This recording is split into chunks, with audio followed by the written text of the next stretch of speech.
every year due to malnutrition. The causes are many. The problem is growing. Solving the problem of global food and nutrition insecurity is complex. Perhaps the solution is right before our eyes, if only we could see the entire picture. The solution is breathtakingly simple. The answer to zero hunger lies within existing agriculture and nutrition data. Right now, this information is inaccessible to many. This is why we believe in making this data open and available for unrestricted use worldwide. To combat hunger, promote innovation, create economic opportunities, empower farmers, and improve the health of everyone. Let's ensure no one goes to bed hungry. You have the opportunity right now to end world hunger. All you have to do is lend your voice to tell public, private, and non-profit organizations to commit to making agriculture and nutrition data open and freely available. Together, we can be the generation that takes the most important step to end world hunger by setting agriculture and nutrition data free.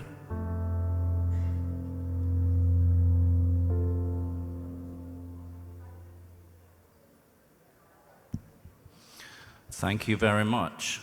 Can I welcome you and start proceedings today? I give you GODAN Secretariat Executive Director André Laperrière.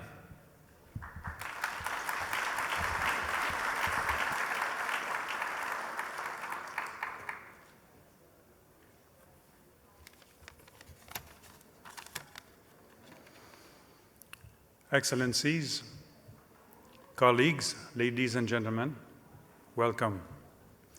My name is André Laperrière. I'm the Executive Director of the Global Open Data Initiative for Agriculture and Nutrition, otherwise known as GODAN. And it is my honor and privilege to welcome you all to this summit this morning. Sometimes I'm asked what GODAN is all about. Of course, we're about food security, agriculture, and nutrition, but we're way beyond that. In a way, GODAN is a family. GODAN is an alliance. It's an alliance of more than 360 partners from across the globe, all united by one belief that working together, we're going to be stronger. We believe that the next level of innovation will come from farmers speaking to satellite technology people, talking to research talking to private sector, breaking the silos that so far has limited our capacity to innovate in full. Some years ago, people were saying, oh, there's the internet now, so that's the revolution in terms of data, innovation, creativity. While really we found that over time, internet was only doing one thing. It was paving the way for open data to arise. Open data is the key. Open data is the key to breaking silos, and it's the key for sharing knowledge, innovating, breaking through the challenges that we all face ahead of us, linked to climate change, demographics, and overall food security. We've prepared an exciting program for you in the next 2 days. We've lined up dozens of our partners came to show in person what they're doing in their part of the world using open data, but we also have lined up quite a good group of top-level experts that are going to come and explain to you what they are doing with open data. I trust that this will not only interest you, but that it will inspire you to go even further.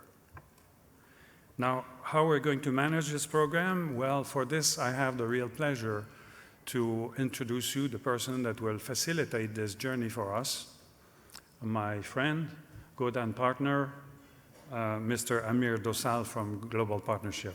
Amir, the floor is yours.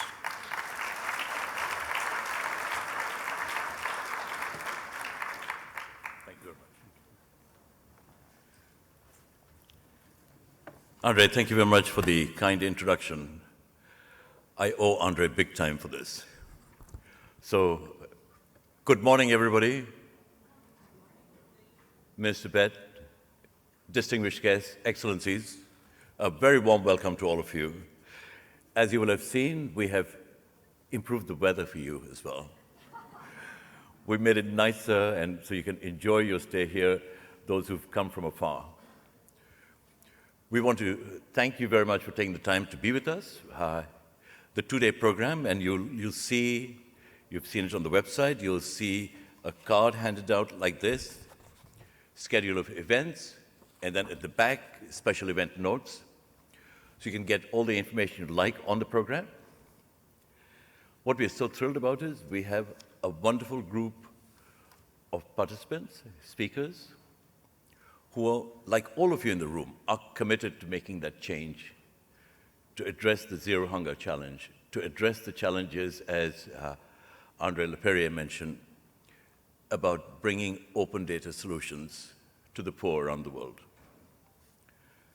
So I want to start with one of the summit visionaries.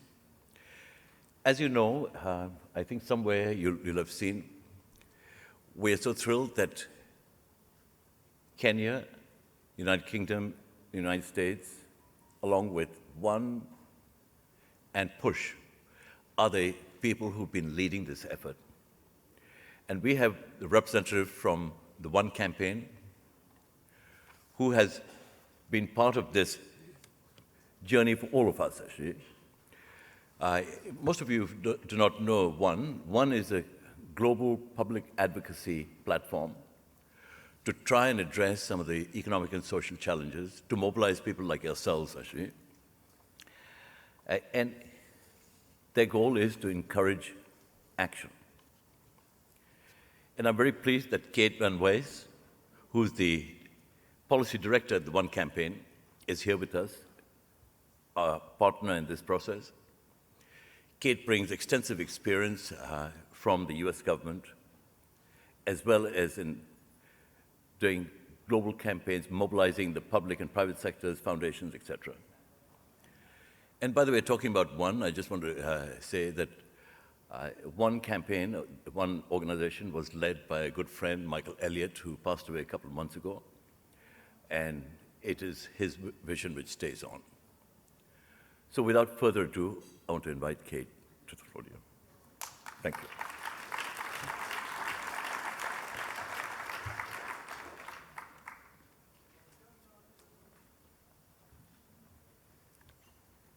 Okay, I'm hoping there is a remote that advances slides here. I'm assuming it's the green button. Okay. Good morning, everyone. Thank you, Amir. I guess it is my job to wake you up this morning. So hopefully I'm able to do that well, or you drank a lot of coffee, and we can pretend that it was me that woke you up. So as Amir said, I'm from the ONE campaign. So what I would like to focus on this morning is why advocacy is important in this push to open data, and why an advocacy organization would even care about open data. Because there's not, I think we're one of the few advocacy organizations represented here, so I wanted to give you a bit of a different viewpoint. So since I am the first speaker this morning, I thought I'd back up a little bit. That video gave us a really good introduction about why open data in food security and nutrition and agriculture is so important. I thought I'd back up a little and talk about open data in general in the fight against global poverty. So, one of the things that is always astounding to me is that, we often assume, or at least the general public often assumes, that we have the data that we need to know how many people in the world are poor, are living in extreme poverty, and therefore all we need to do is figure out the solutions to extreme poverty and go help those people. But the thing is, there are crazy statistics like a quarter of the birds in the world aren't registered. A quarter of the people, we don't know who they are, where they were born, when they were born. They're simply not registered. They simply kind of don't exist in the data. There's also, less than 1% of big data has even been analyzed at all. It exists but hasn't been analyzed. Last year, Bread for the World found in their report that 80% of data on women in the developing world is missing, just simply doesn't exist.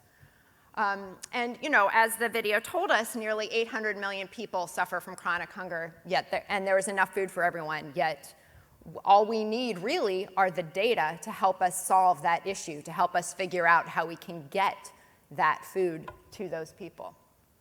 So why is open data important? Well, there are up to 350 million people might be excluded from household surveys. And so this could represent a 25% increase in global poverty figures. So there might be a lot more people living in global poverty than we know. At least $1 trillion we found in our $1 trillion scandal report is being taken out of developing countries each year through a web of illicit and corrupt activities. And $1 billion is needed to get the data that we need to tackle corruption and monitor the global goals in general. So what is the role of advocacy in all of this? Well, we play a really pivotal part in a big, it's a big ecosystem, right? So we have governments that need to open up their data and need to fund the capacity that is needed to collect data and monitor and analyze the data. We also have, private sector that needs to be opening up their data and also helping to provide the funding for that capacity building. We have philanthropic organizations that are helping to fund that capacity building, et cetera. So there's a huge ecosystem of players here. And what advocacy can do is help push those other players, help connect those players, those stakeholders to citizens on the ground who are ultimately the most important stakeholders in this fight. And create momentum through this. And so the way that one does it is we have what we call a 4Ps model. So that's through policy. So we figure out what policies actually need to be pushed to, in this case, open up data and make sure that that open data serves the poorest and most vulnerable. We work through politics. So we work through, that means donor governments and developing country governments. We work on public pressure, so we get the public to care about it. We bring awareness to the public who then pressure their own governments. And through pop culture as well, because since we are headed by Bono, the lead singer of U2, we might have a connection or two in pop culture. So we use those pop culture too to help mobilize the public. So what I thought I'd show now is a video about how one works, so you understand. This isn't about charity. It's about justice. We don't use shovels to dig wells. Our voices are our tools. Speaking up. Demanding action. We come together as one. 7 million strong. Geeks and guitarists. Soccer moms and students. From LA to Lagos. Putting politics aside. I really do believe that we can make poverty history. To the One campaign, thank you for bringing us together. Saying whatever must be said, however we need to say it.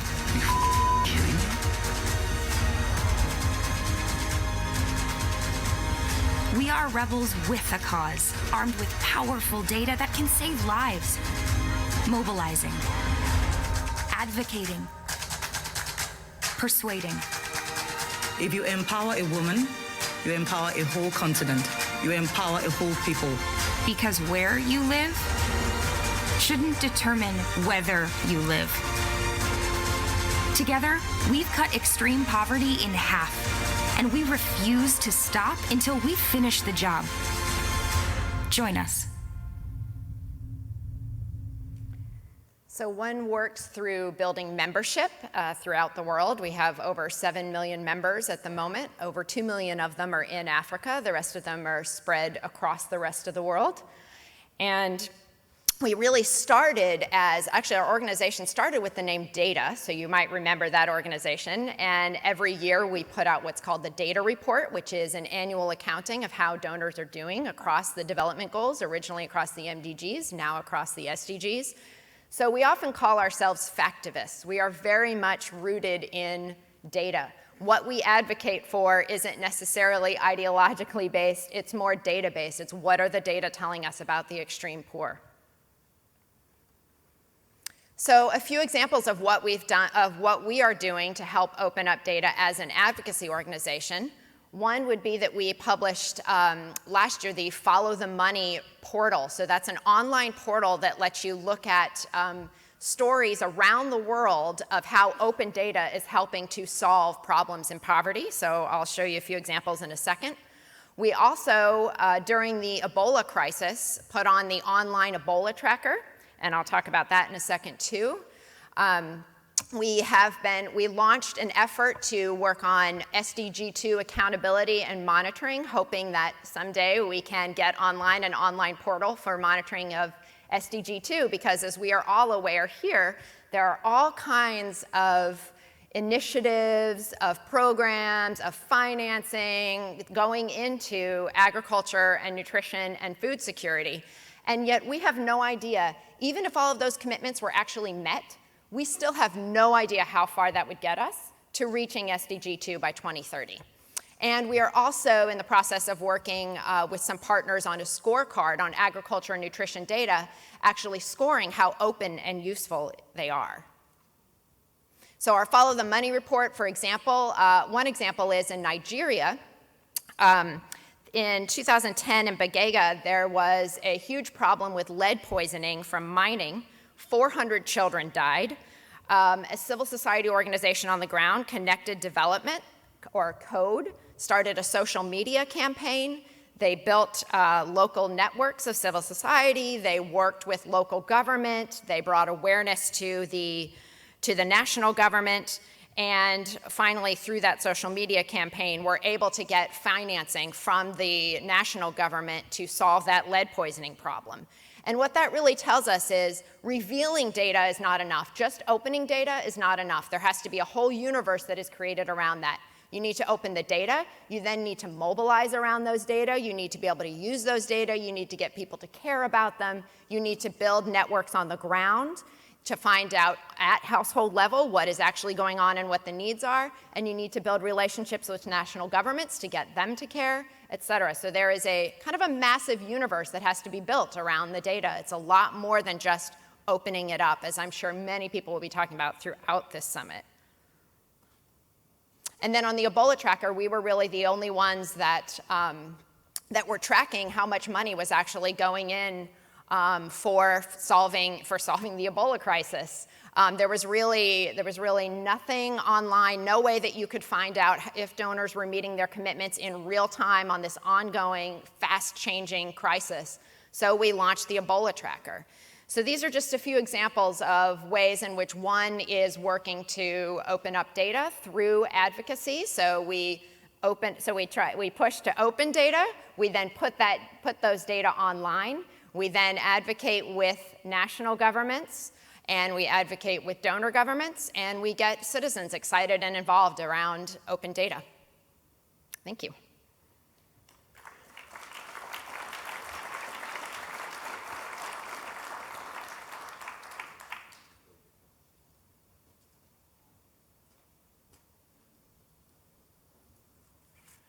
Kate, thank you very much indeed. You saw what the 4 Ps were about. That is the kind of initiative which we really value. In fact, at the United Nations, Secretary General Ban Ki-moon started the initiative to create the SDGs with 5 Ps, what we call creating peace and prosperity on the planet, for people on the planet through partnerships. And talking about the United Nations, I would like to introduce you to a video from Dr. David Nabarro, who is the Under-Secretary General and Special Advisor for the SDGs for the United Nations.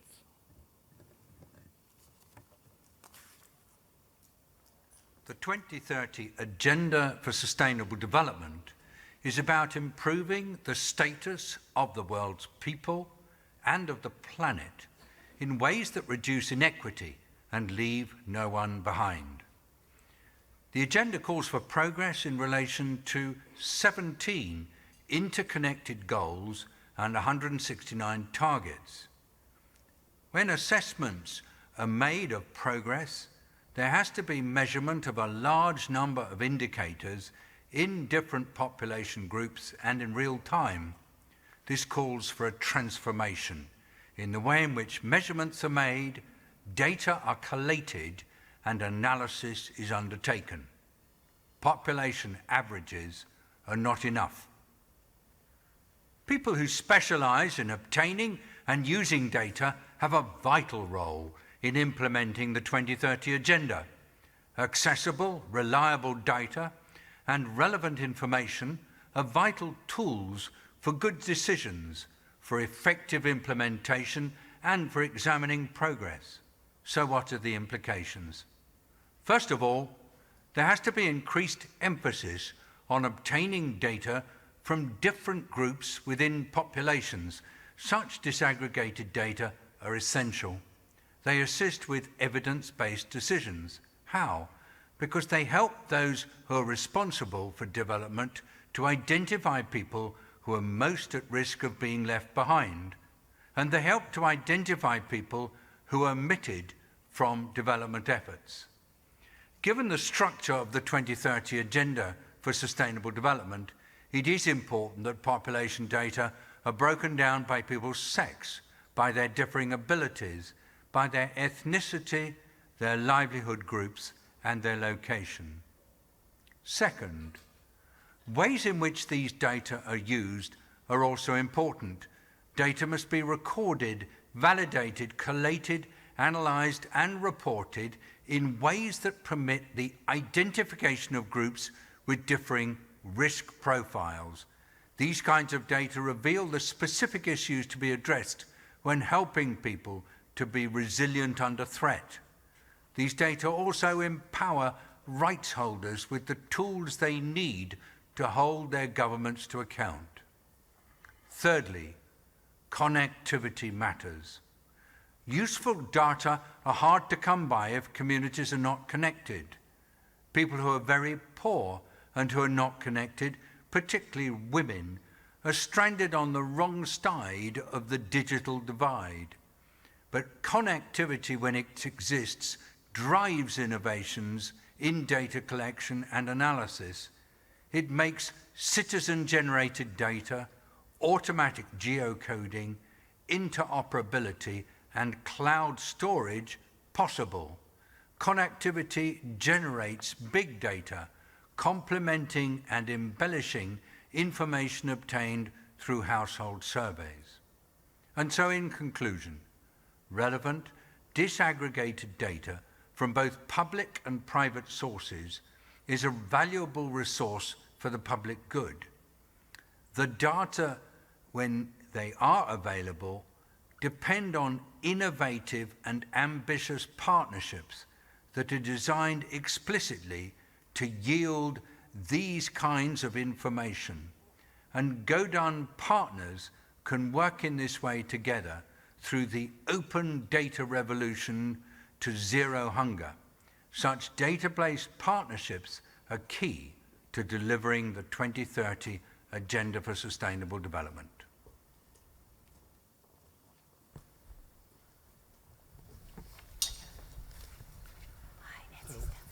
So that was a nice introduction to how we can all work together and how the UN is critical and supportive of this effort.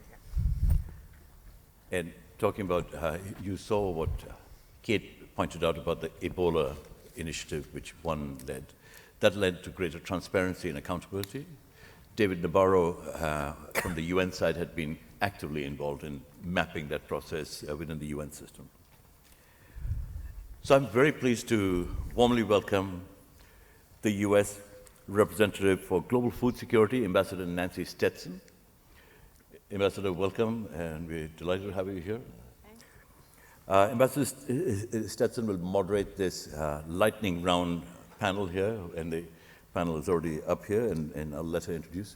So I just want to say that Dr. Stetson is what I call the global food security ambassador for all of us. She's a veteran of Capitol Hill. She's worked for over 26 years in the Senate as a senior foreign policy advisor to then Senator Kerry, and as a professional staff member of the Senate Foreign Relations Committee. In her current position, Dr. Stetson leads all aspects of the US diplomacy related to food security and nutrition. Of course, that included serving as the Deputy Coordinator for Feed the Future. In her role, Ambassador Stetson has championed climate-smart food security initiatives. She's raised awareness of the impact of urbanization on food security, and a great advocate for comprehensive food security data. We are delighted to have Dr. Stetson. Thank you, Amir. Thank you very much for that introduction. Good morning, everyone. It's great to be here. It's great to be here with a group of people who recognize the importance of open data. And I can say that we all know that we are not going to meet, as David Navarro said, these global challenges that we face, from food security to climate to energy and water, without open data and better data. As Special Representative, as Amir suggested, two of my priorities are, one, to look at the gaps in our efforts in terms of food security and malnutrition. And one of those gaps we discovered was we lack data on a number of areas. For example, what is the status of hunger and malnutrition in urban areas? We don't know, but it's critically important because the demographics show that people are on the move, and that 10 years from now in the developing countries, cities are going to be overpopulated, and hunger and malnutrition are going to be clearly major issues. The second thing I tried to do is to sort of get my team to be forward-thinking, forward-looking. What are the challenges and the trends that we are going to have to deal with in the next 15 years if we are going to actually achieve SDG 2, which is to end hunger and malnutrition by 2030? And I think that these challenges and trends require us to think more broadly and to really expand upon the efforts that not only the United States is doing, but also the global community is doing. And to that end, we can't do it without data. And I'm pleased to see that there's been a buzz growing about data, at least since I've taken on this job. You know, when I first came into the job, I said to my staff, do we have a map that can give me an overlay of hunger, malnutrition, where climate is a problem, where poverty is a problem? Basically a heat map to show us where these things overlap. And they looked at me and said, no, we don't have that. We really don't. And I thought, okay, there's no such map. And I said, well, why is there no map? And they said, well, some of the information is outdated. Some of the data sets are hard to read. They don't overlap. Some of them only focus at the national level. They don't focus at the subnational level, and we need subnational. Sometimes we rely on data from 20, 30 years ago that gives a picture of poverty then and of hunger then, but doesn't necessarily reflect the trends that we're dealing with now. The impact of the climate, what's happening in cities, for example. Even in refugee areas, as people move because of climate and hunger, and we have enormous national security problems, of which food security is a central part. Well, how do we address that? We need more information, we need more open information, and we need more data. Our interventions, the programs that we implement, are only going to be effective if they are data-based. We all know that. And we don't want to waste resources. God knows in the US government, as well as other major governments, there's never enough money to go around to address all these issues, which is why all of our private sector partners are so important to our effort, because you can bring technology to bear, and the technology is there for us to address these issues. We can figure out how to properly monitor hunger and malnutrition in all its forms, including stunting, wasting, obesity. We have the technology to measure agriculture productivity, how it's impacted by climate change, and how it contributes to a climate change. We really don't have an excuse anymore to use incomplete and outdated data.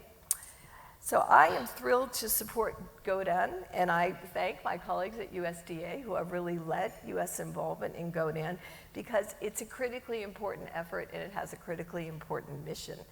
And as I would like to see a picture of a world where all the data pertaining to agriculture and nutrition and food security is out there.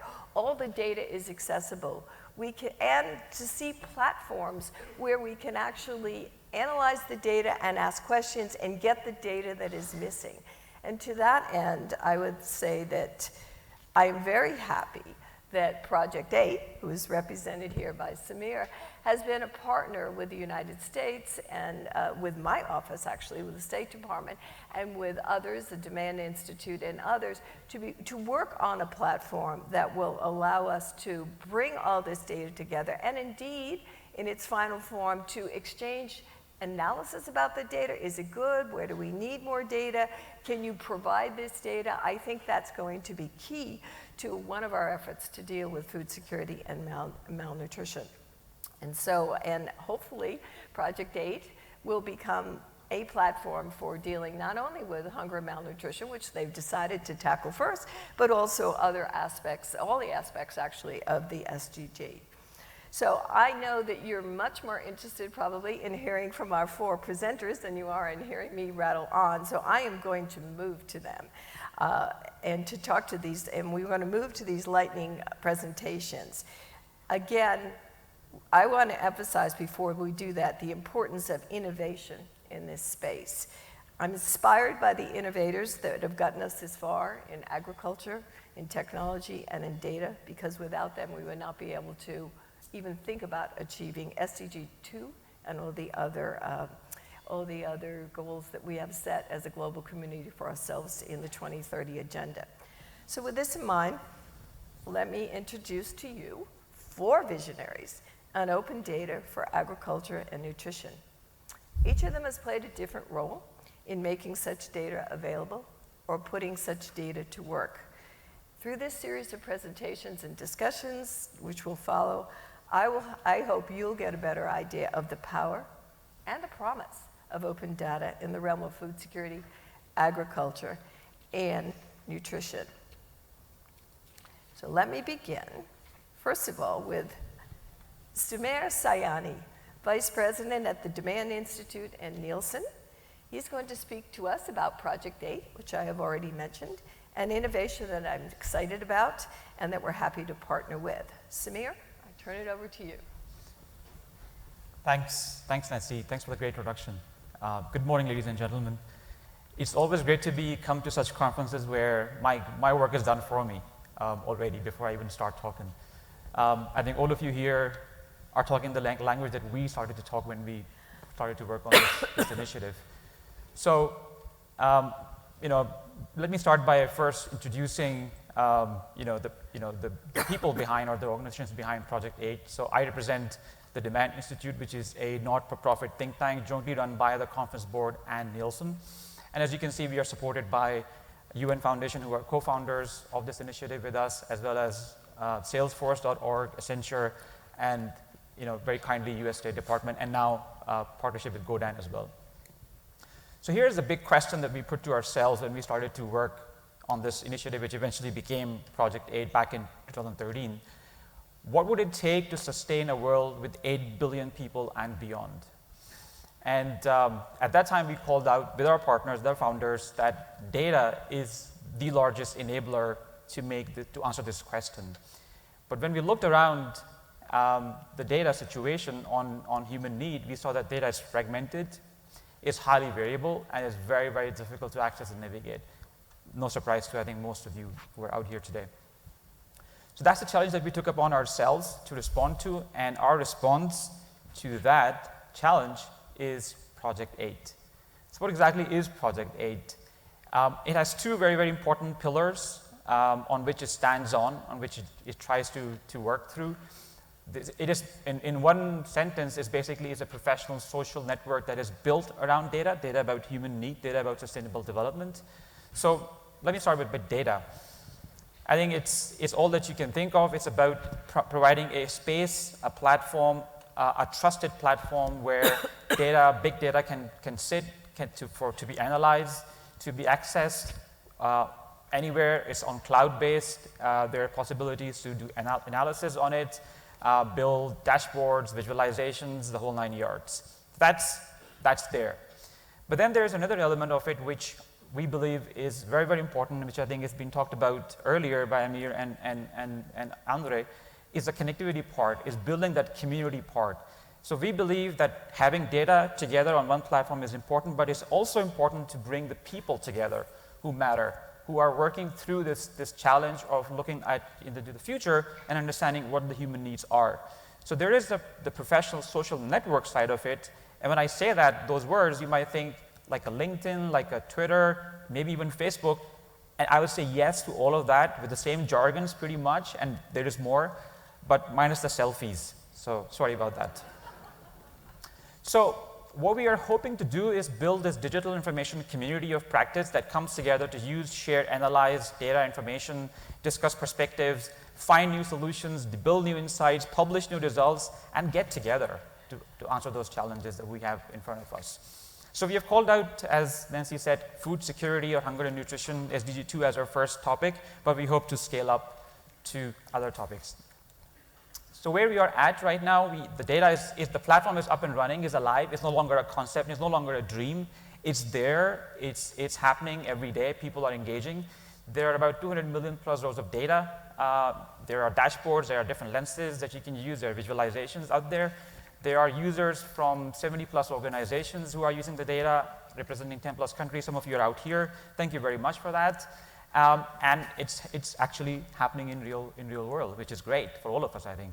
Where we are going next is about getting more users to come and engage, getting more contributors. So, all of you are welcome, and we hope that with this partnership with GODAN and USDA, we can become that sole important platform or space where people can come together. We're also looking to expand our collaborator network, so organizations who want to come and join us, support us in ways over and above just using and sharing data. And we hopefully want to scale up into other topics of human need beyond food and nutrition as well. So thank you very much for having me here, and we'll look forward to coming to our booth. My colleague Rachel is out there. She can take you through the platform, let you engage with it, and hopefully we can have you join us soon. Thank you very much.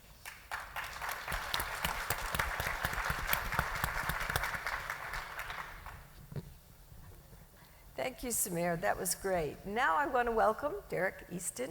Derek is the Managing Director for Alternative Risk Transfer Solutions at Willis Towers Watson, a leading global advisory and solutions company. Derek and his team design and tailor-made risk financing solutions. Derek? Thank you, Nancy. So I'll click onto this. Good morning, everyone. It's a pleasure to be here.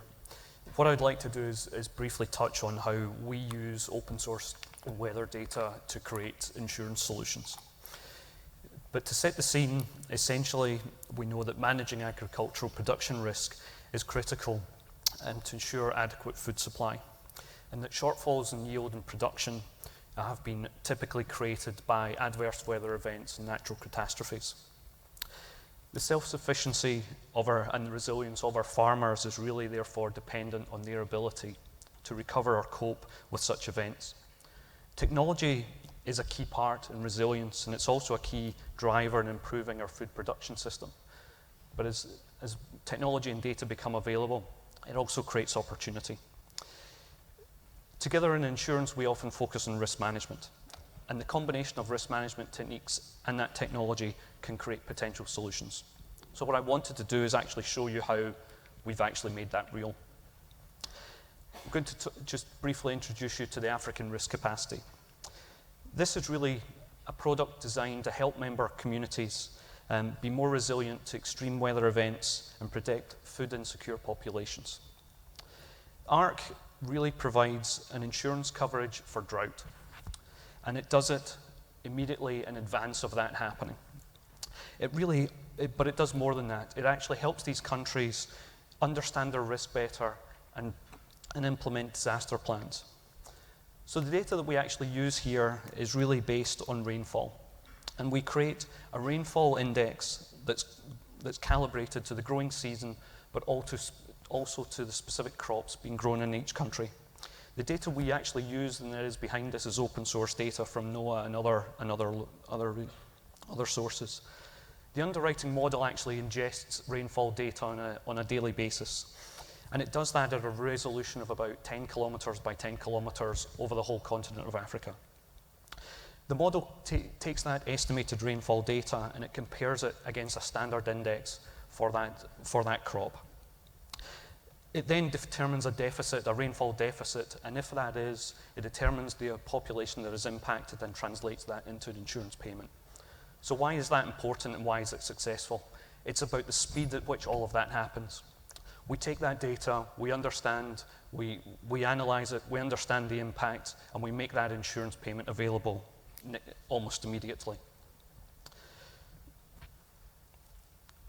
So I think here you can see that the data is absolutely critical for us, and it's also the computational capacity, so technology as well. We know that traditional insurance techniques just simply cannot work in this type of field because they're dependent on localized weather monitoring stations, which often are completely uncorrelated to the actual events that are happening on the ground. So in summary, I would just say that the open source data allows us to identify problems and create solutions. Without it, I think the data would become exclusive, monopolized, more costly, and certainly it would restrict innovation. So we're delighted that we can access this type of data because it allows us to reduce the basis risk that's embedded in these products and make our solutions more relevant. Thank you. Thank you. Thank you. All right, thank you very much. Now we're going to turn to, let's see, who are we turning to next? Sanjeev Krishnan. He's the managing director at Seed to Growth Ventures, which is a multi-stage venture fund that invests in transformative food and agricultural companies. S2G investments focus on meeting shifting demands for healthy, sustainable, and local food. Sanjeev has more than 15 years of experience in sourcing, executing, managing, and governing venture and private equity investments. Sanjeev, please. Thank you. Thank you so much. An honor to be here. I want to talk to you a little bit about what's happening in the U.S. food system and how that potentially has implications globally. I sent the slides across to our colleagues, and they said, you know, you have 3 minutes. And I don't think those are the slides, but maybe we can get up the S2G slides. All right. I think that's my era. I think we've got something out of order here. Is it possible to change the bio? Or do I have to ask him to sit down and call up Prasanta? Would you like to speak first and then? Sure. All right. Sure. Well, sorry about that awkwardness. Really quick presentation. Something happened to my list, and it got out of whack. So I take all responsibility for that one. Well, now you just have a touch of what he's going to say. So let me go to Prasanta. So Prasanta Kalita is the director of the ADM Institute for the Prevention of Post-Harvest Loss at the University of Illinois, Urbana-Champaign. Dr. Kalita leads the Institute, an international information and technology hub for evaluating, creating, and disseminating economically viable technologies, practices, and systems that reduce post-harvest loss in stable crops. And I must say that before he jumps in, now that we finally have him at the mic, that I think that the issue of post-harvest loss, the issue of loss and waste is so critical on the food security front, and honestly, it gets a little lost. My colleagues at USDA and others really do pay a lot of attention to it. But that said, we find that a lot of the discussion around global food security deals with, oh my God, population is growing. You know, we're going to have 9 billion people on the planet by 2050. We need more and more food production. We need at least 60% more production. But the question is, would we have to reach that very large target if, in fact, we focus more on food loss and waste, both in the pre-production part of the chain, and in, of course, what you and all of us have in our refrigerators that we throw out because the best buy date went by. So with that, let me present Prasanta, and I am sorry for getting you out of order. That's fine. Thank you very much. I was very happy that Sanjeev was going to give my presentation. And I was very nervous, what am I going to talk about, what he was going to present. So, that would have been good. That would be great. Do you want to try that? Absolutely. And you know, this lightning presentation, so we just go like lightning. So anyway, so as I have been introduced already, let me talk about, you all know about the post-harvest losses. It happens. And I put some numbers out there, as you can see, about 1/3 of the food that we produce is lost or wasted. And if we can only save about 1 year of lost or wasted food, we can feed about a little more than 37 million people for their lifetime. So that's a very significant in terms of economics, in terms of quantity, and all those that you can talk about. Post-harvest losses happen in many different ways, you know, loss, weight loss, quality loss, nutritional losses, and seed viability losses and all. It's a very complicated problem. Post-harvest loss, sometimes, you know, think it varies crop to crop, it varies from country to country. within the same country at different regions, the post-harvest loss of the same crop varies because of the culture, the economic, the power of the farmers and things like that. And within the post-harvest loss processes, in every different process, the post-harvest loss varies significantly. So we need a lot of data, and the volume of data and variety and value of various different data. Those data need to be coming in from the whole system. And this slide, probably you cannot read it out there. I showed some from harvest all the way to the marketing, the transportation. So we need to collect all the information for each of the interventions that we have from post-harvest losses in a very systematic way, and then looking at the interactions of data from one intervention to the other intervention to look at how we can find the affordable and viable, economically viable solutions for farmers. With that, ADM Institute has partnered with multi-stakeholders that we work with. On the map on the left side or on your right side, you can see ADM Institute projects globally, in Asia, in some Africa, in Brazil, and in Central America. We are trying to collect as much information as possible. We are also focusing information on something that we call it the axis of opportunity. We are concentrating our work in Bihar, in the Indo-Gangetic Plain, the most poorest farmers. Their average daily income is less than $1.25 a day. And in Bangladesh, in the very similar conditions, as you can see that, our institute is collecting data from farmers. On my colleague sitting here, Dr. Kathy Baylis, is extensively involved in collecting all this data from about the 3,000 farmers out there, door to door from the survey, as well as we are setting up measurement plots. We're trying to collect scientific data. We want to expand our activities to Nepal, and we want to expand, we're working on expanding our activities to Myanmar out there. So, and in India, we are working in collecting more micro level data as well as from the macro level data. We are collecting the losses from the insect damage, we're collecting losses from the storage of different type of the structures that the farmers have been using, and also the seed viability and things like that. We are also looking at how can we collect data remotely and also control if there is any damage in the grain, for example, fumigation and things like that.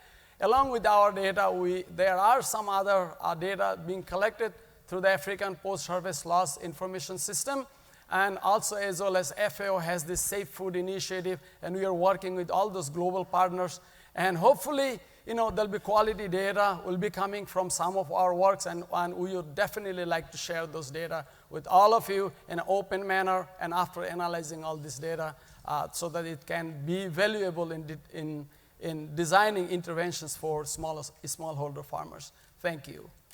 Thank you.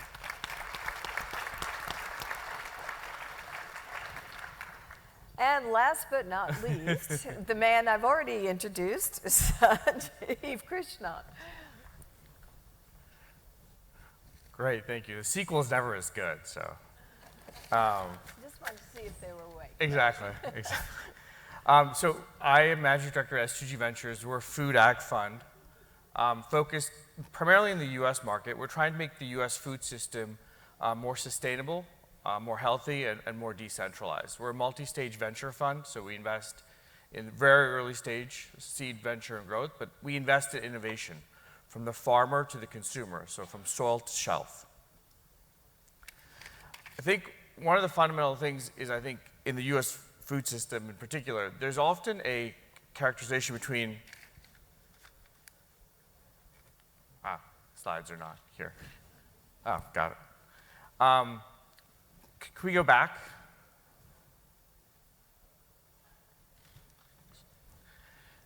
I think fundamentally, there's often in the US context, sometimes, particularly among larger firms, that there's a delta between nutrition and productivity.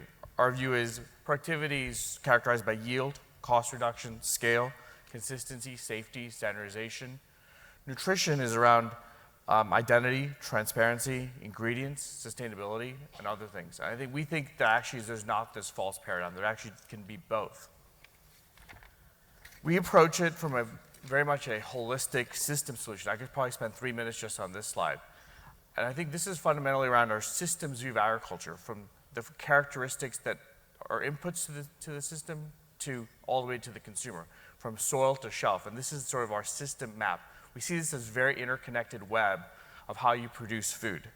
I think in the last sort of 50, 60 years, we've been able to use genetics, chemistry, and automation to get us here. We think in order to feed the world, you need a combination of biology, data, and other new business models to get here. We think in the US, consumers are increasingly driving a fundamental change. We're also living through a secular time where data is being dispersed throughout our society. So Internet of Things, in-field sensors, satellites, drones. And we think data pierces this entire value chain from the consumer back to the farm gate. It allowed decision-making to make agronomy more sustainable. It'll move traceability. It'll move it from just a purely yield metric, which is weight per acre, to a more nutrition per acre and how farmers potentially get compensated. It'll have profound impacts in product development, so from seed to crop protection to fertility to automation. It also provides the opportunity for new business models where farmers can get their crops to the market in new and different ways because of data. And it also provides, I think, access for capital for farmers to access innovation. I think this is particularly important in the developing world, where often there's more a nature of sustenance smallholder farming.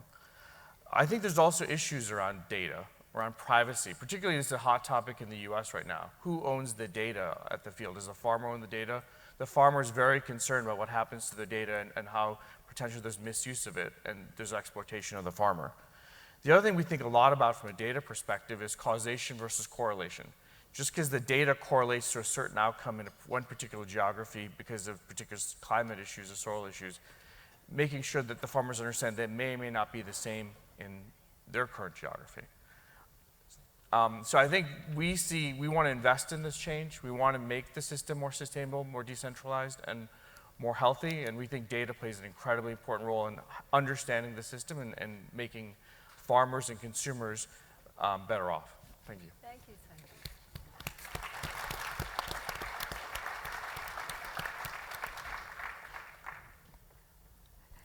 Well, thank you. That was great. So, well, first of all, how are we doing on time? Okay. I would like to ask, I mean, we're all here because we believe in open data and because GODAN is a wonderful commitment on the part of governments and a variety of entities, many of which you represent, to the concept of open data. But I want to ask the question of, if we get that open data, well, let me rephrase it differently. I would like to ask each of our panelists to say what they think is our biggest obstacle in fulfilling this commitment to open data. We talk about the need, we talk about how it will affect our investments, but what is our obstacle? We've made a commitment, is that good enough? Or what do each of you think is the main obstacle to achieving this commitment through GODAN? I think from my perspective, I think it's just getting used to the fact that there are possibilities or there are avenues where such sharing can happen. I think from my experience back in the days when I was working in the public development sector for Nielsen, and I used to talk to folks from various development sector organizations as well as from private sector who want to do good, like Unilevers or P&Gs of the world who want to do good initiatives. They struggle to find where to go to look for data. And most organizations that are working in this area are used to working in a certain way. So I think that recognition and that openness to accept new possibilities, that there are new data sets that are available that could be used. So I think that is one thing, so openness and knowledge. And I think a trusted environment where both public and private sector organizations can come together to share data. So I think you need to have that environment where that sharing can happen, because I mean, I also have a private sector background, and we'd be very skeptical to share data in an open environment because that's how we live, that's how we make our money. But if there is such a trusted environment, I think there is definitely a willingness to share data for the better good. Mm-hmm. Thank you, Derek. I think from our perspective, it's both the availability of data and the trustworthiness of that, but also how, as we look to try and address specific issues, how can we draw and connect different data sets together in a robust kind of way to minimize the basis risk really that we see in a lot of transactions. So I think it's really about the trustworthiness and availability that are our concerns. Okay. Prasanta. So I'll give you example of just the post-harvest loss component. There, the biggest obstacle is there hasn't been standard protocol of collecting data. A lot of various different efforts are going on at various different parts of the world by various different organizations. So I think people are not working together in a multi-stakeholder approach, bringing everybody out there, and we are not making the farmers aware of that they are suffering from these post-harvest losses. I come from a small farm, and a rice farm in the northeast part of India. We always thought that we have to produce more because we are going to we lose every year from harvest, storage, and all those kind of things. So I think awareness is a big problem, and we need to educate people first. Why are we doing that? When we go to the villages, or our researchers or our different organizations who are good, we need to let people know the big problem, the big issue. Why are we there? And so we need their collaboration. We have been collecting data from survey from different, like Bangladesh, Ethiopia, India, Brazil. The quality of data is different, even if the same survey questions, because people, those who go and ask those questions, their expertise is different. Right. So I think we need to bring all these people together somewhere, maybe New York somewhere here, I don't know, and then let them know how do we train Summit. this. What do you think? All right, thank you. Sanjeev? I think from my perspective, if you look at innovation in agriculture, the farmer is benefited, but the inventor has benefited disproportionately to the farmer in terms of, if you look at genetics, for example. I think as data becomes part of the farmer and the farm gate, how do you design a business model? How do you design adoption so that the farmer benefits more than the inventor? And I think in data there's that opportunity. But there's a lot of issues around privacy that need to be, I think, thought through to make sure that the farmer doesn't get exploited. All right, well, thank you very much. Well, that's why we need to take this GODAN commitment and push it forward and make it useful to all the investments we make, not only in food security and nutrition, but also across all the development goals. So I thank you to our panelists. You were great. Thank you for bringing all your presentations, and thank you, audience, for listening to us.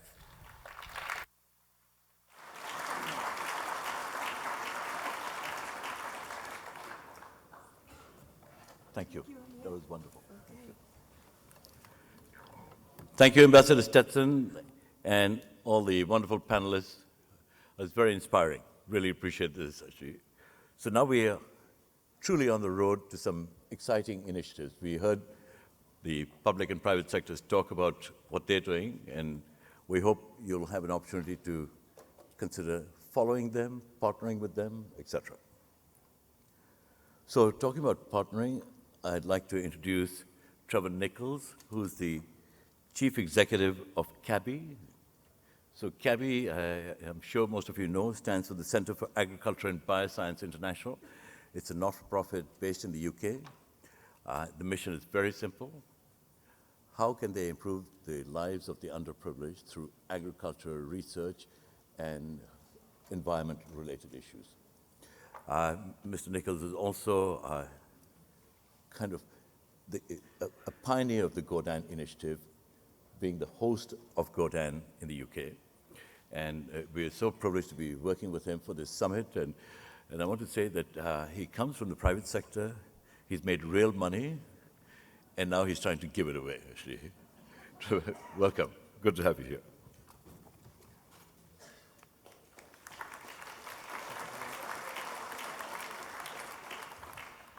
Good morning, Excellencies, colleagues, friends, and donors. Thank you, Amir, for your kind words about CABI. And on behalf of our organization, I'd like to extend special thanks to the organizers of this conference for bringing us all together.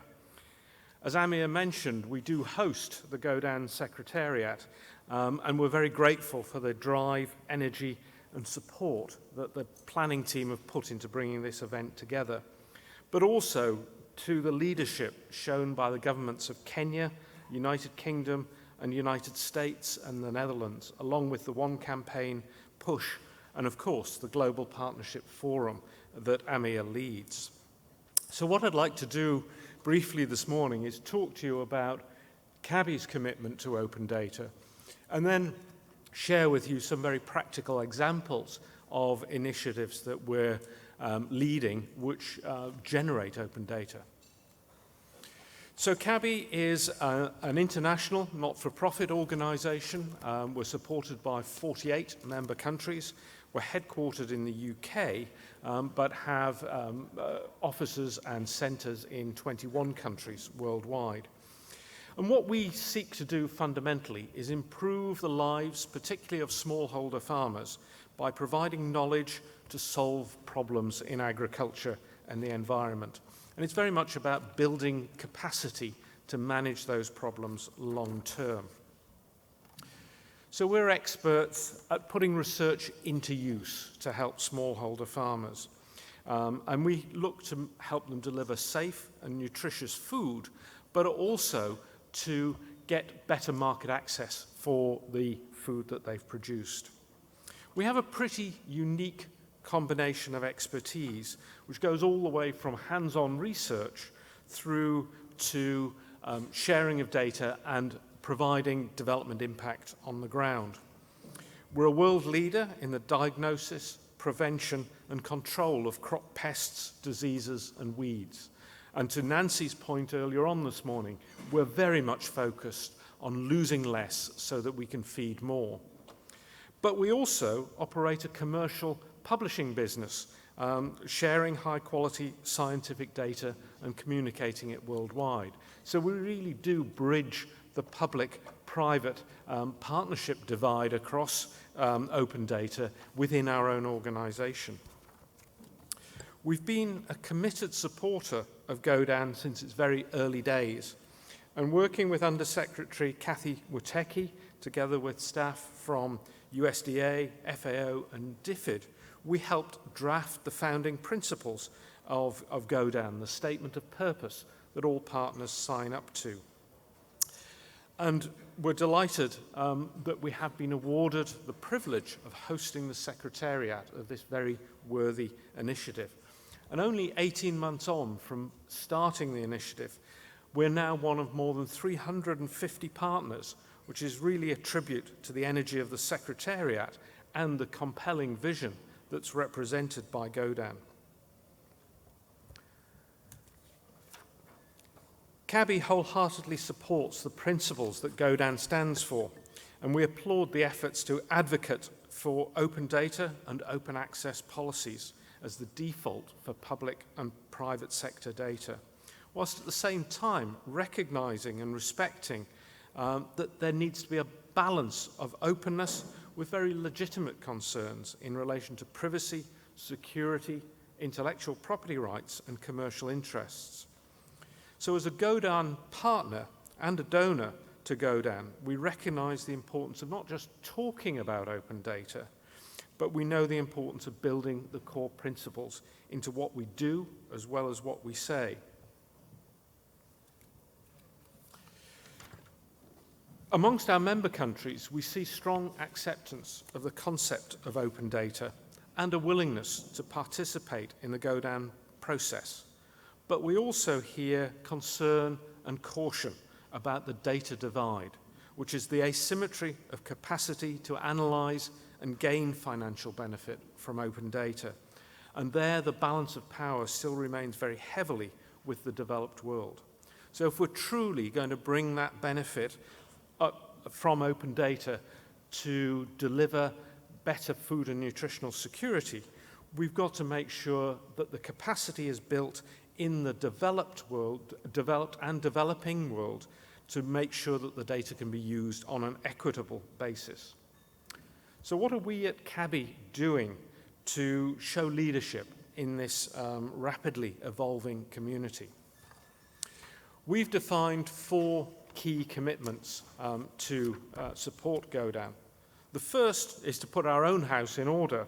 We need to get much better at managing our own data and learning from best practice shared through the GODAN initiative to be able to allocate the appropriate licenses to our data and make it easier for ourselves and our partners to know how they can use it and under which conditions. But we also call upon funders of agricultural research to do the same and make sure that they recognize that open data has a cost. It's not for free, and there needs to be support in funding for that to happen. Secondly, we commit to increasing the openness of the data we hold by enhancing our internal technical capacity so that we increasingly use non-proprietary formats for storing and delivering the data and making that data machine readable through linked open data formats. And that will allow much better flows of data and ideas in a more open environment to drive innovation. Thirdly, we've been collaborating with the USDA National Agricultural Library and the Food and Agriculture Organization to develop a global agricultural concept scheme, which will link the key agricultural descriptive framework into a common interoperable platform. So this common way of looking at agricultural data will greatly facilitate sharing and usage of those data sets. Finally, and perhaps most significantly, we're advocating in all that we do for openness of data and information to help the world lose less of what they grow. As Nancy's already highlighted, it's a shocking fact that on average, 40% of crop yields are lost due to pests, diseases, and invasive species, either pre or post-harvest. For every percentage point that we reduce that, we can feed another 25 million people worldwide. So I'd like to finally close by looking at a couple of initiatives that CABI's running that address those issues. The first is the PlantWise initiative, which is a global program operating in 35 countries worldwide and helping millions of smallholder farmers to lose less of what they grow due to plant health problems. We work closely with national agricultural advisory services and have established sustainable networks of plant clinics run by trained plant doctors, providing practical advice to farmers to help them manage their plant health problems. They work in much the same way as primary human healthcare clinics. So farmers visit with samples of their damaged crops and they get a diagnosis of the problem and a prescription for making their crop healthier again. And those prescriptions really lean heavily towards the principles of integrated pest management so that they're environmentally friendly and sustainable in the long term. But we also link the findings of the clinics to an open access global knowledge bank, which is viewable at www.plantwise.org. And that records all the observations from the clinics, but also provides access on a per crop basis, over 100 crops and over 2,500 pests covered in that database, with practical advice that extension workers and farmers can use to manage their problems. So we see great benefits for governments, for farmers, investors, and the private sector in utilizing that data to understand the spread of pests and diseases more effectively. The second initiative is to combat the spread of invasive species, which are a major threat to food security and livelihoods worldwide, but particularly for poor rural families whose communities are often heavily dependent upon the environment around them. Across East Africa, just 8 of the major invasive species cause economic losses of well over $1.5 billion per year, including crops, staple crops, horticulture, and livestock. So there are 2 key drivers to this: food security and economic growth. With the support of consortium partners from governments and private sector, we've built a large compendium, the Invasive Species Compendium, which provides, on an open access basis, information on invasive species and their management. And at the end of this year, we'll make this a complete open data resource with a suite of download options and APIs so that people can use the data directly. Tragically, much of what the world has learnt about producing sufficient safe and nutritious food is neither discoverable nor accessible, and so cannot be used to benefit those who need it most. We must all work together to unlock the hidden treasures in our data, and this requires us not only to make the data available, but also to ensure that we strengthen the capacity to analyse and to act on it. None of us can do this alone, so let's work together to make sure that the impact of GODAN is more than just the sum of its partners. Thank you very much.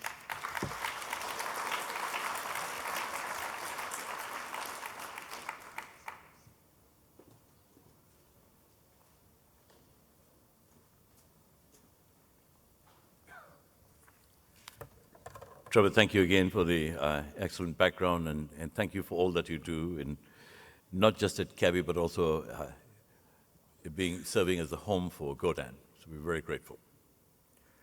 I want to invite the next speaker, who, for his sins, has been a good friend of ours, actually, for a number of years, John Rosson, who's the founder of the New Cities Foundation. He actually curated World Economic Forum for a number of years through Publicis Group when he was there. He's a journalist by profession, so he's straddled 3 different sectors and 3 different careers, and has one of the world's best networks I've known, actually. So we're hoping that we can benefit from John's creativity, his power of curation, and help us grow GODAN. Welcome, John.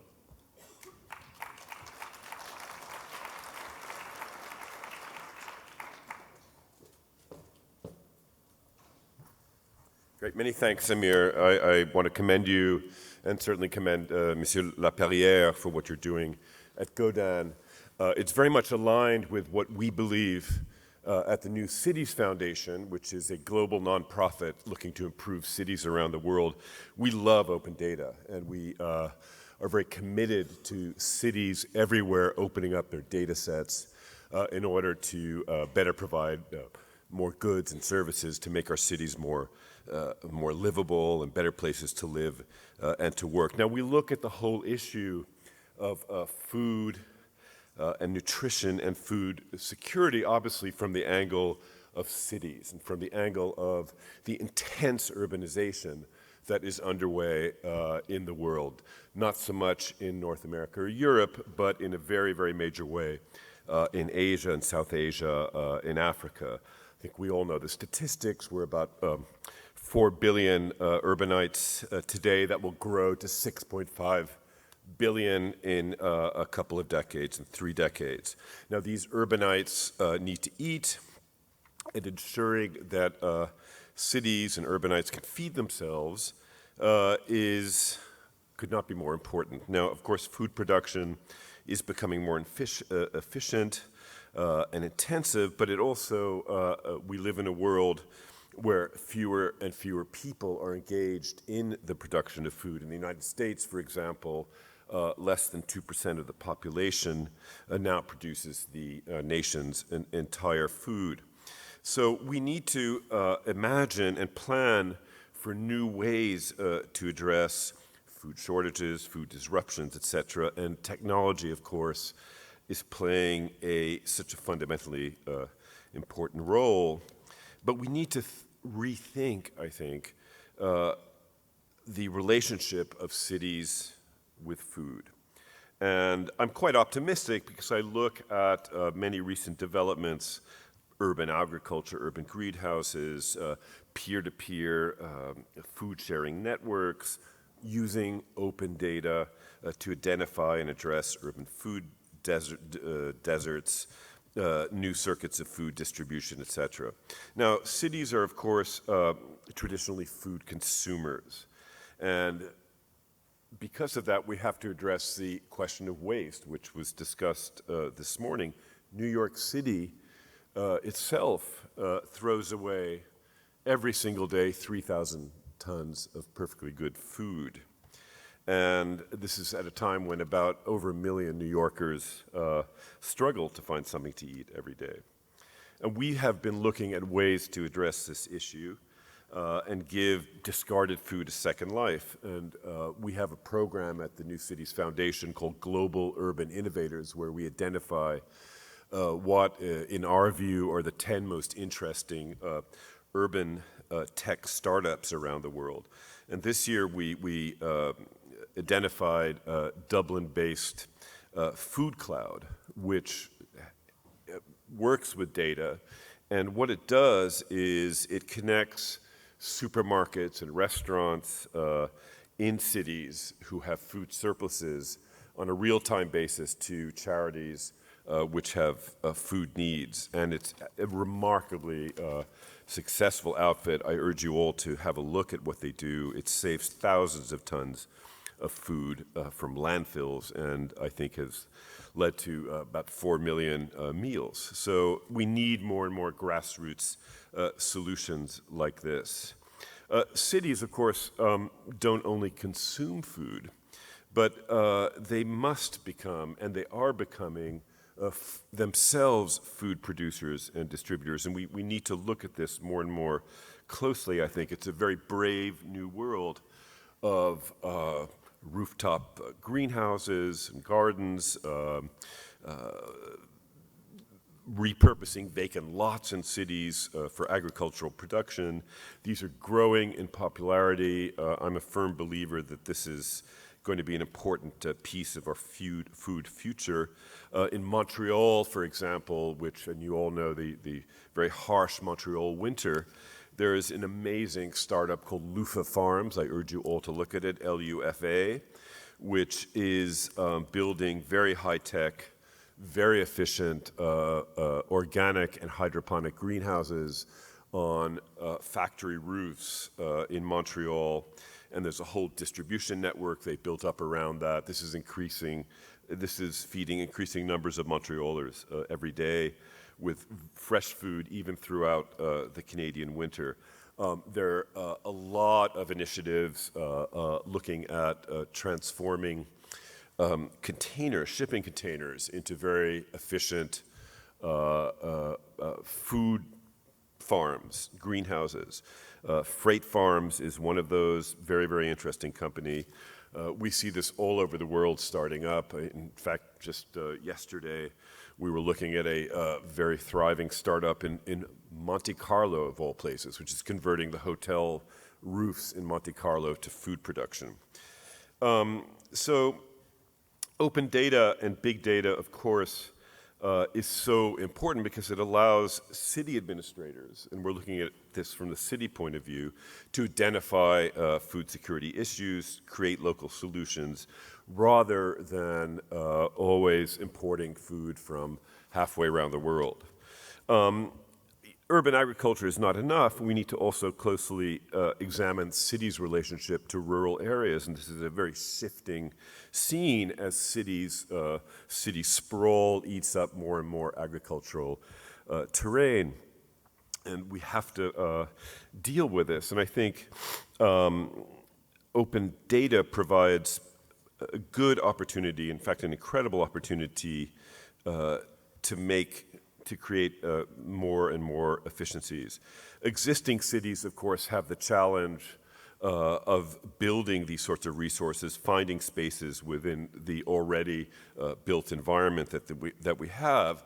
But one of the interesting phenomenon we're seeing in the world is the rise of new cities, of greenfield cities, which is a particular phenomenon in China, India, Malaysia, in Southeast Asia, in Africa.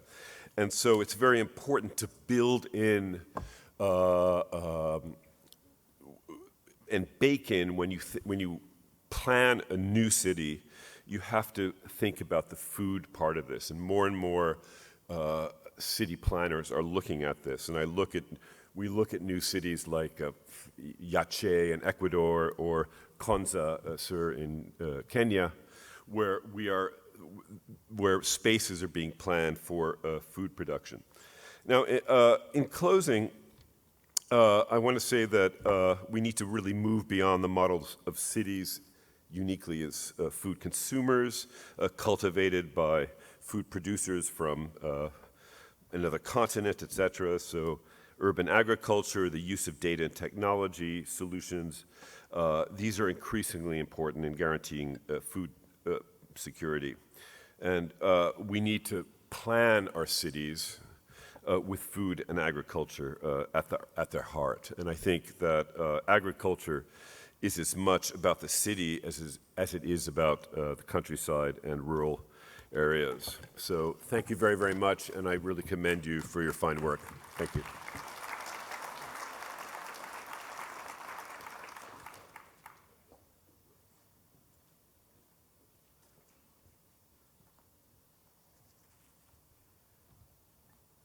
Thank you, John, for giving us a very good perspective about the challenges of urbanization and how things might take place in a way where we can mix the opportunities in the agricultural field and through creative investments and so on. The next speaker, I'm so pleased to welcome, is a summit visionary, is Minister Willie Bett, who is the Cabinet Secretary for the Ministry of Agriculture, Livestock and Fisheries of Kenya. Kenya has been really the lead partner when it came to the Financing for Development Conference a few years ago. Kenya, UK, US, along with ONE and PUSH came together and committed to really raising awareness of this issue. And we are so honored to have Minister Bett here. He comes from a background from the private sector. He understands, he was CEO of the Kenya Seed Company, so he understands the challenges of poor farmers. He actually introduced something called the Balanced Scorecard, which Kate mentioned about the SDG 2 issue of monitoring and reporting. Minister Bett had already been involved in that. I'm so pleased. So he was implementing the SDG before it happened. And I warmly welcome the Cabinet Secretary from Kenya. Welcome.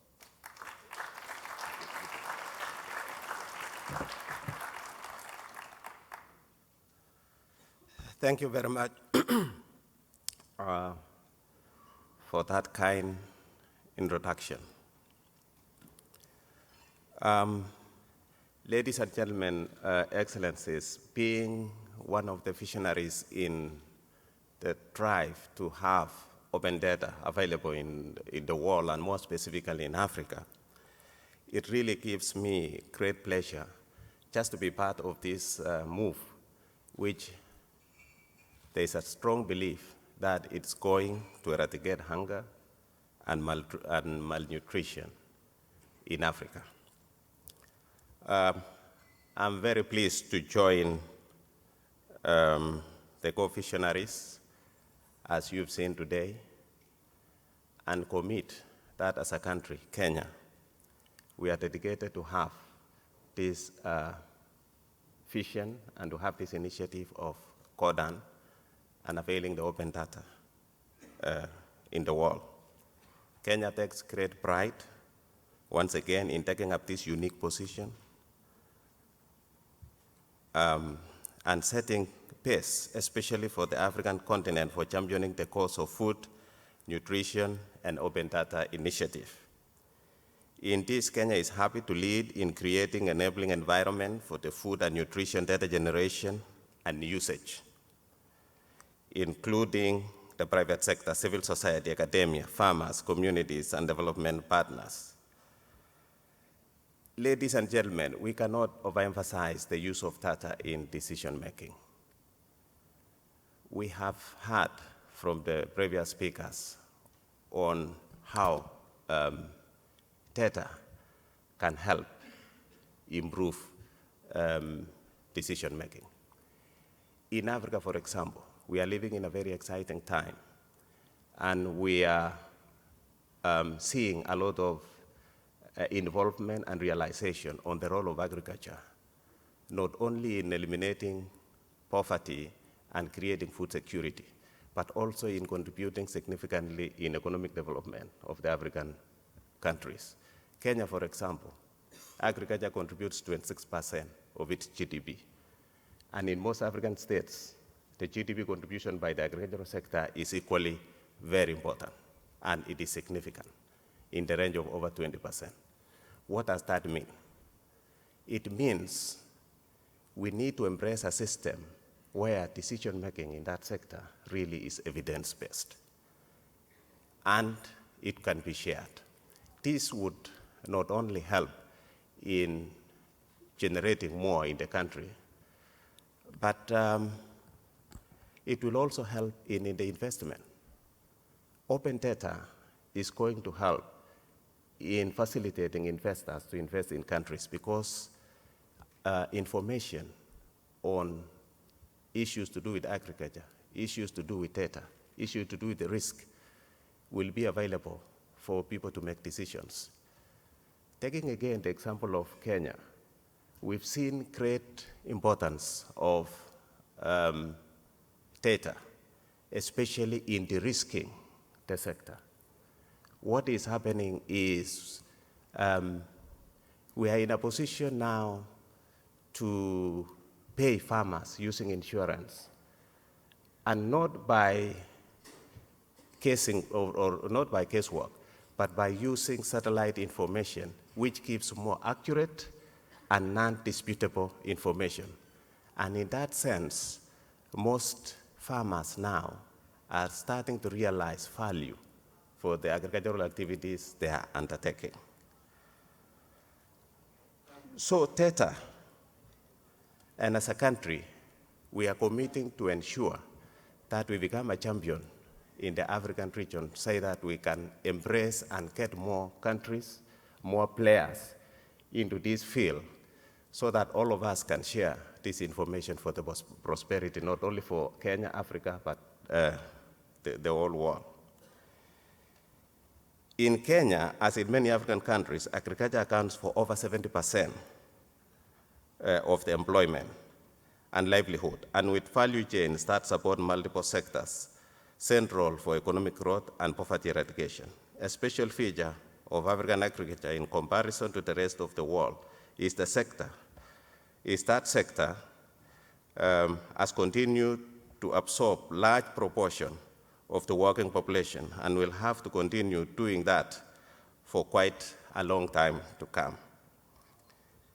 So, ladies and gentlemen, today is not a day to repeat what we all know are our challenges, but an opportunity to engage in progressive conversations on how open data can be analyzed.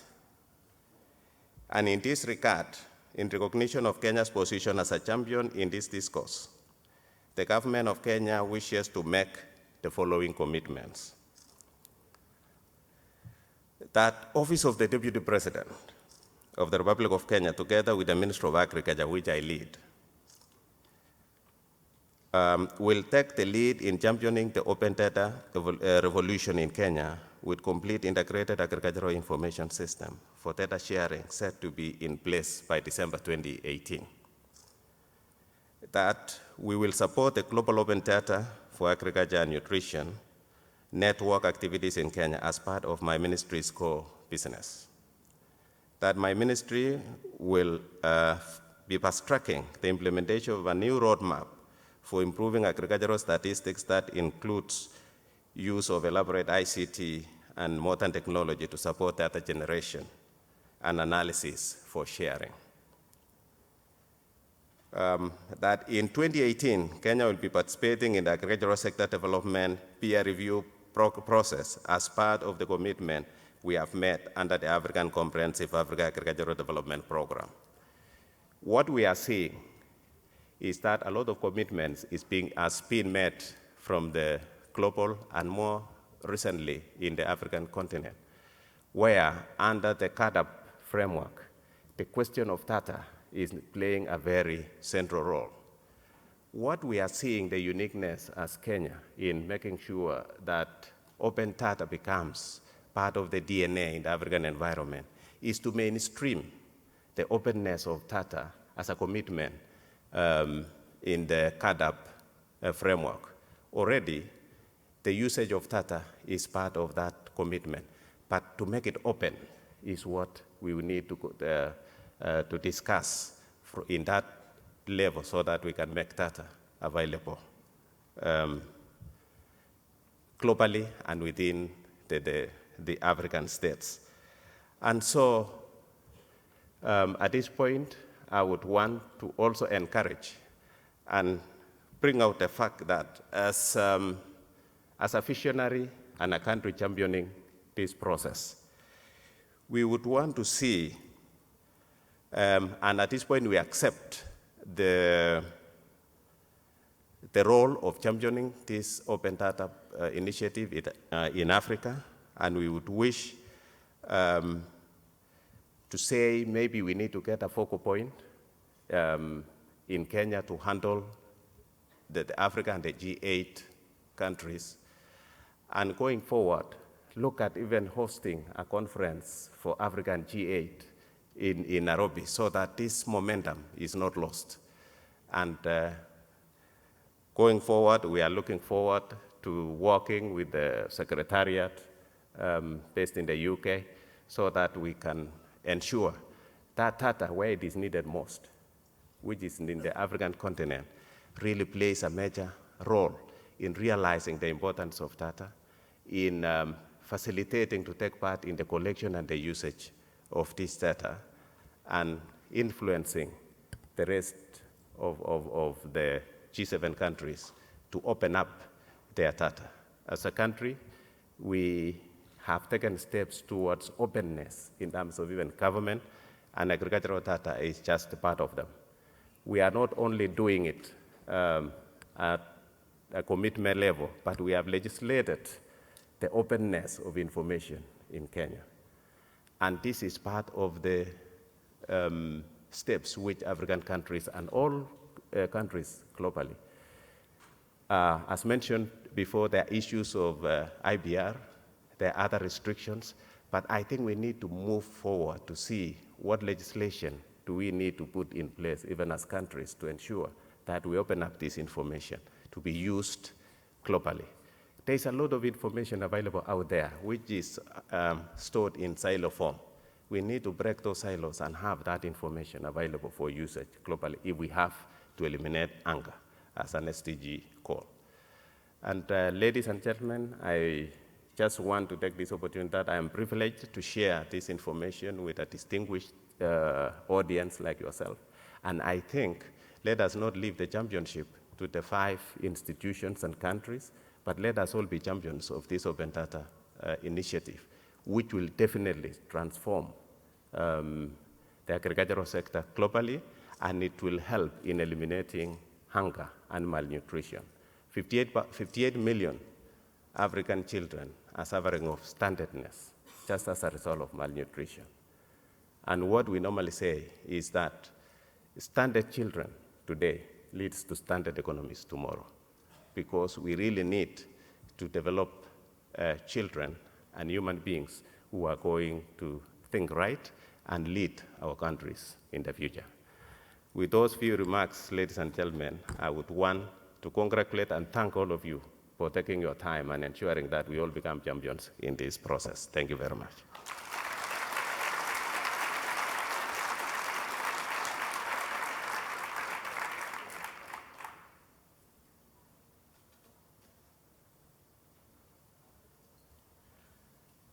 Thank you, Secretary Bett.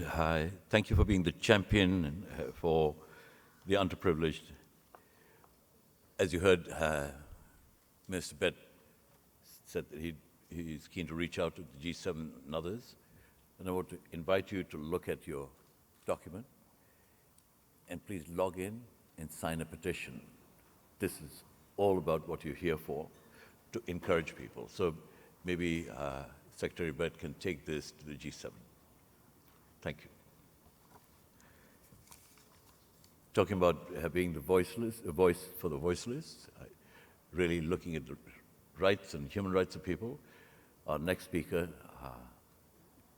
Kerry Kennedy, has devoted her entire life to address the challenges faced by people around the world who suffer at the hands of others, addressing violence against women, violence against children, addressing human rights activities.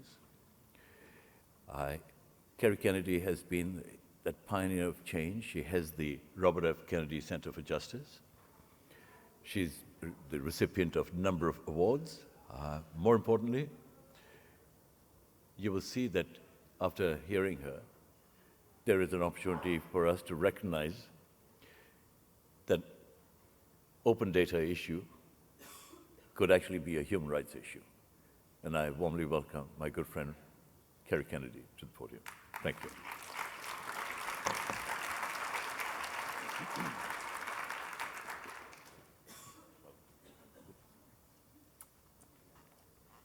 Thank you, Amir. I'm so happy to be here today, and I especially want to thank my niece, Kat Townsend, stand up, Kat, who invited me to come. She's doing a lot of work in this area, and she's the most brilliant person I've ever met, so talk to her. As a human rights activist, we and the head of a human rights organization, Robert F. Kennedy Human Rights, we've advocated for open source data for over 2 decades because the right to access to information is the keystone to asserting all our human rights. And when that data is denied, lives are lost. So this first came to my attention in 1991 when I was doing some work in Eastern Europe. And I spoke to a group of scientists and agricultural engineers in Prague. And they told me that on April 26, 1986, the Chernobyl nuclear plant exploded, and those radioactive particles went floating on winds across Eastern Europe. And many of them ended up over Prague. Now, this happened April 26. May 1st, as you know, May Day was the great celebrations of the armed forces and others throughout Eastern Europe. So Prague, with Russia behind it, ordered everyone out into the streets on May 1st, just a few days after the Chernobyl nuclear disaster. And that day, there were pouring rains on Prague.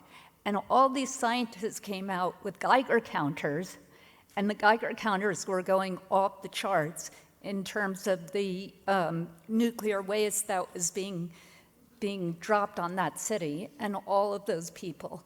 And they were all rounded up by police and thrown in jail. And that information was not allowed to get to all those people in the parade and watching the parade. Now that is an extraordinary example of how withholding information, withholding data, can lead directly to massive human rights violations. And that's really what this conference in many ways is about.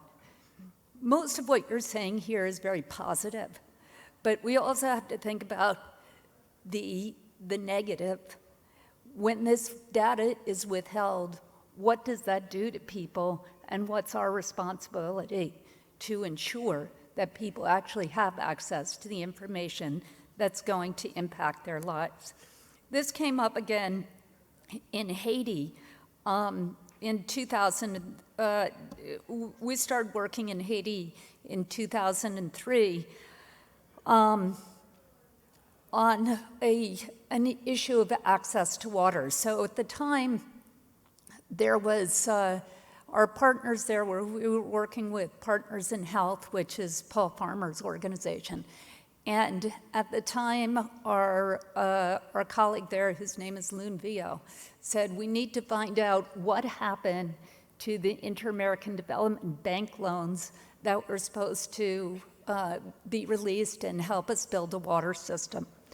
She told me that there had been no water, access to water in a certain part of the northern plains of Haiti, and that the clinics were full of people, and the factories were empty, and the schools were empty.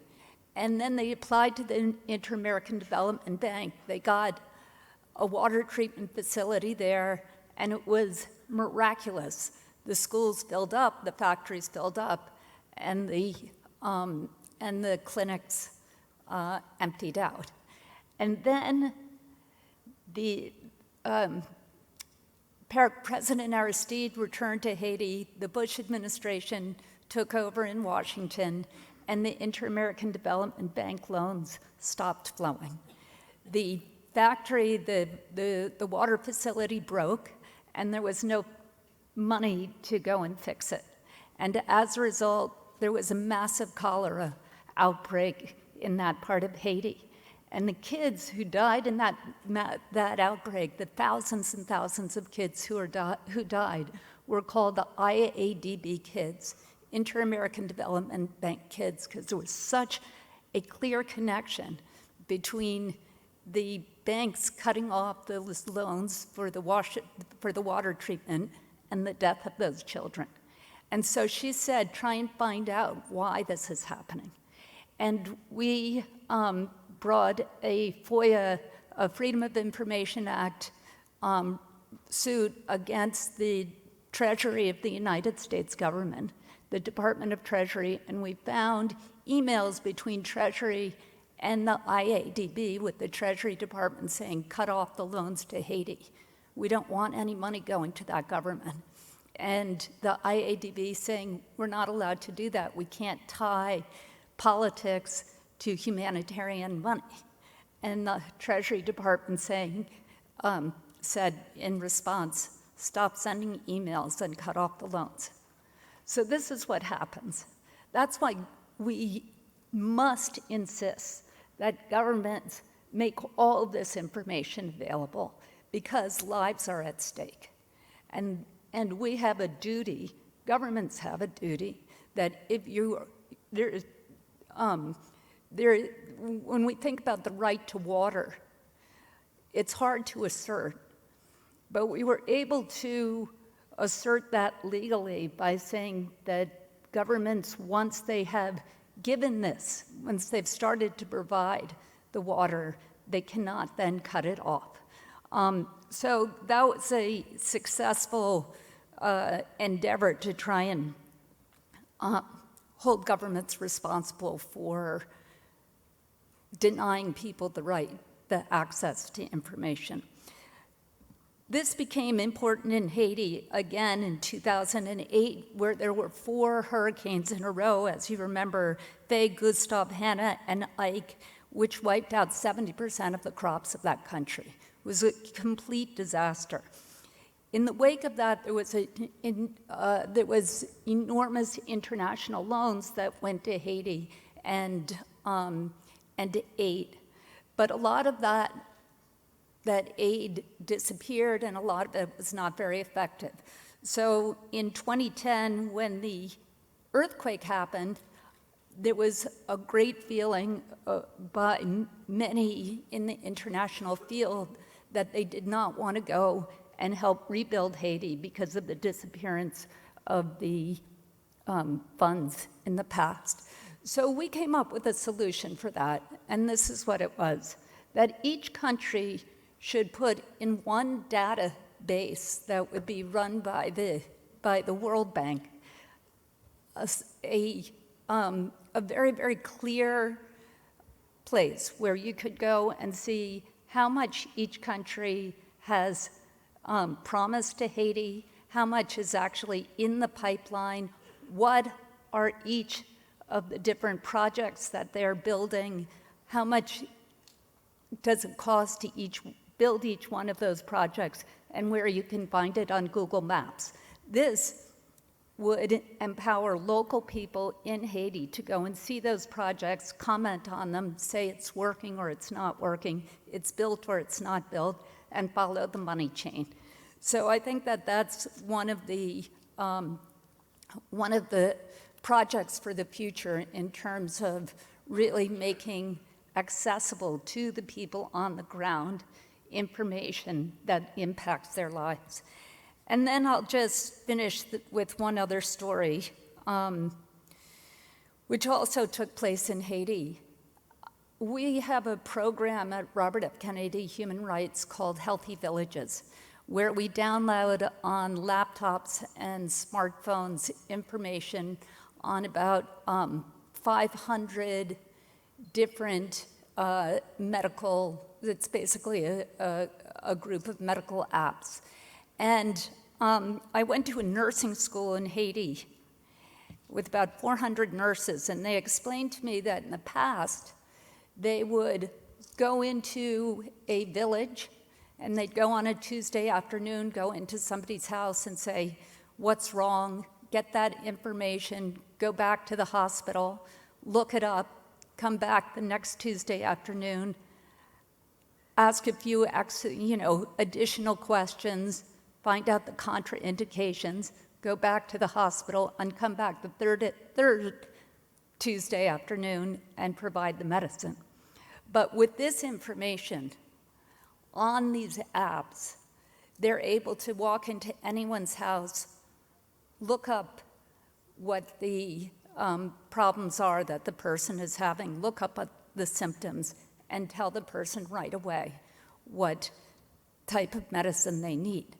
So that's another example of how you can really transform lives by having access to information, not only at a very, very high level that we're talking about today, but at a grassroots level that really transforms lives. So I want to say thank you to all of you for the work that you're doing. I view this as important, not only because it's the right thing to do, to provide food and medicine to the people of the world who need it, but because they have a right to this. It's not charity, it's a right. And we need to assert those rights, and we need to make those rights justiciable.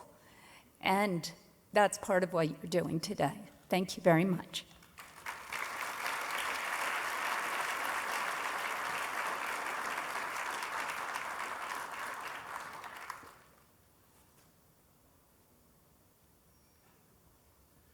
Gary, thank you very much. It's amazing how you described the Haiti situation. It's a sorry state, and that saga continues in Haiti, as you know. The earthquake in 2010, another epidemic, health epidemic, peacekeeping, and so on.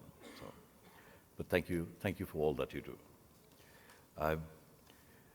Ladies and gentlemen, I just want to mention that I know you must be dying for some coffee.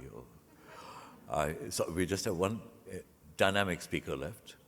And I want to mention to you that the part of the visionaries who made these things happen through Secretary Bett, I would like to thank Casper September, who has been the glue for us in helping as part of this team, actually. And of course, Jamie Adams sitting here has been the driver, actually, for all of us. Very conscientious and determined to make things happen. So, Jamie, we're delighted to be working with you. Thank you. So, if you had heard from the presentation, you saw that nothing can happen without the right advocacy and outreach. And at the end of the day, you heard from one campaign which is doing great work for us, and we'd like to introduce you to Judith Rowland, who is part of the Global Citizen Movement. Again, a global organization which ensures that every person's rights are respected, communicates them, and encourages action. And we're very happy to have Judith. Where is Judith? Can I invite Judith? Judith, thank you for being with us, and thank you for all your support. By way of background, Global Citizens is also a part of the Global Poverty Project, which has been supporting the MDGs and now the SDGs. A warm welcome to Judith.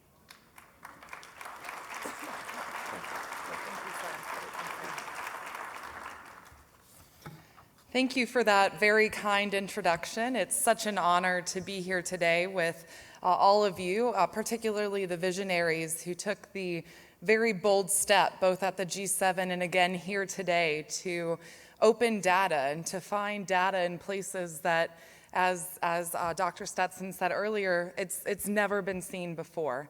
This is truly a transformative new way to look at food and nutrition security, and we're very honored and thrilled to be one small piece of it.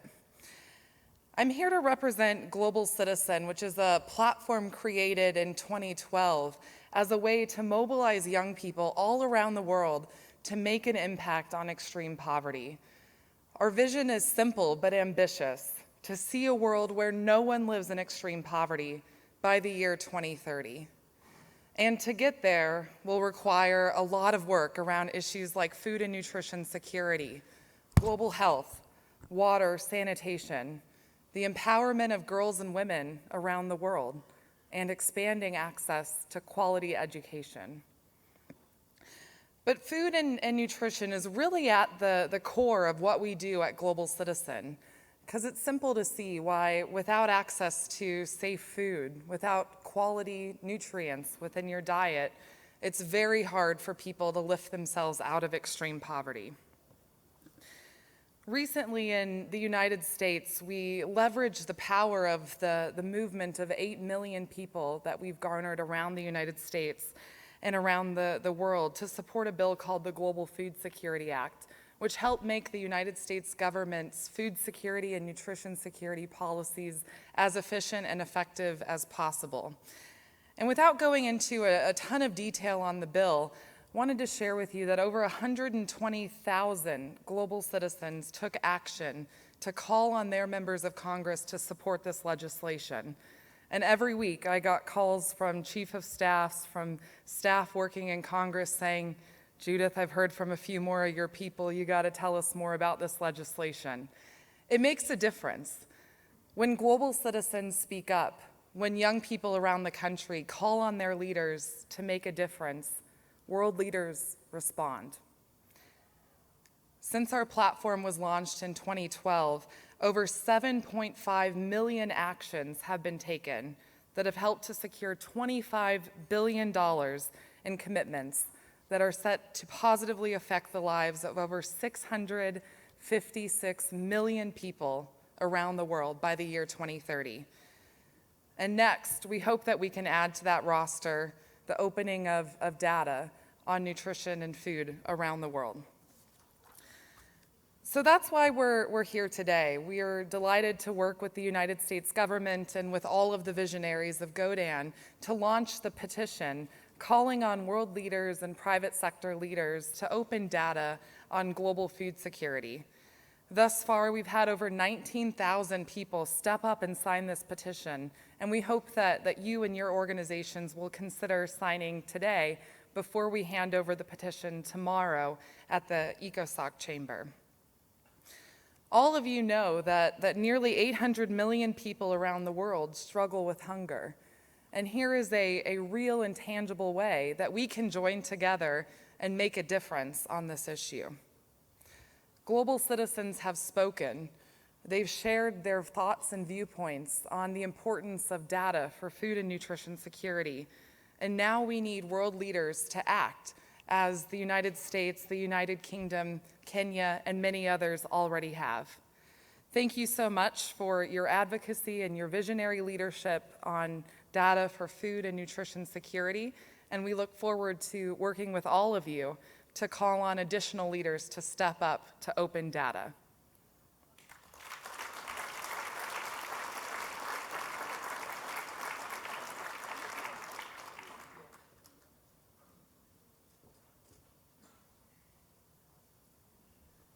Thank you, Judith. We are so thrilled to have you on the GODAN team. Basically, just being candid, we want your network to help the GODAN network grow. Judith is amazing. She connects with foundations, companies, governments, everybody. Thank you. So, finally, you'll get a chance to have some caffeine. I want to invite you, please, and I'm sorry we're running a bit tight for time, so we will be starting our breakout sessions in about 15 minutes. So you have time for a quick cup of coffee and hopefully some sweets or whatever. In the meantime, maybe invite the speakers for the breakout sessions to please head straight to the breakout session rooms to get themselves organized and so on. Thank you, and we will reconvene later on.